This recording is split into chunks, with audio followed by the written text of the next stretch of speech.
স্বাগত BBA TV সংবাদে, সাথে আছি কামরুজ্জামান। প্রথমে জানিয়ে দিচ্ছি নিটল ইন্স্যুরেন্স সংবাদ শিরোনাম। ভারত ফেরত না দিলেও শেখ হাসিনার বিচার চলবে, টবি ক্যাটম্যান। দেশের মানুষ কারো চোখ রাঙানিকে পরোয়া করে না, জামায়াতে আমির। ওমরা করে ফেরার পথে সড়কে প্রাণ গেল শিশু সহ 3 জনের। শীতে কাহিল কুড়িগ্রামের মানুষ, তাপমাত্রা নামলো 12 ডিগ্রিতে। শুনছিলেন নিটল ইন্স্যুরেন্স সংবাদ শিরোনাম, এবারে বিস্তারিত। বিগত 5 বছর যাবত মোটর ইন্স্যুরেন্স প্রিমিয়াম আহরণ এবং মোটর ইন্স্যুরেন্সের সর্বোচ্চ বীমা দাবি পরিশোধ করে আসছে নিটল ইন্স্যুরেন্স। নিরাপদ যাত্রা সব সময়। শেখ হাসিনাকে ফেরাতে ভারত কি করবে জানি না, তবে ভারত যদি না দেয় তাহলে তার অনুপস্থিতিতে বিচার চলবে বলে জানিয়েছে আন্তর্জাতিক অপরাধ ট্রাইব্যুনাল চিফ প্রসিকিউটরের বিশেষ পরামর্শক টবি ক্যাটম্যান। বুধবার সকালে প্রসিকিউটর টিমের সঙ্গে বৈঠক শেষে তিনি একথা বলেন।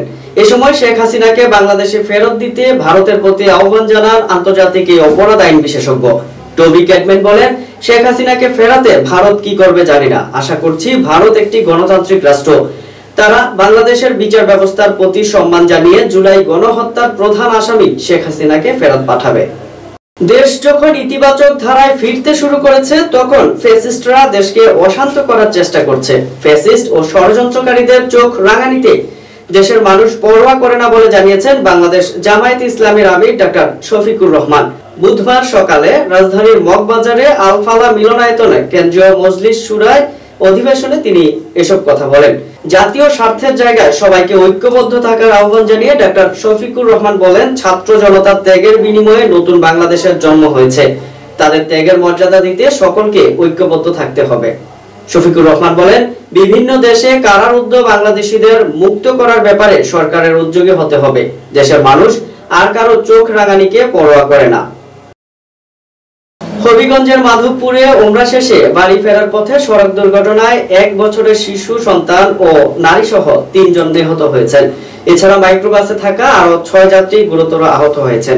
বুধবার ভোর 5:30টার দিকে ঢাকা সিলেট মহাসড়কের মাধবপুর লাগোয়া বারগড়িয়া নামক এলাকায় এই দুর্ঘটনা ঘটে। রেজিস্ট্রেশনবিহীন বালুবাহী ড্রাম ট্রাক ঢাকা মেট্রো চ 15-3113 নং মাইক্রোবাস ও ঢাকা মেট্রো ন 21-4036 নং পিকআপের ত্রিমুখী সংঘর্ষে এ হতাহতের ঘটনা ঘটে।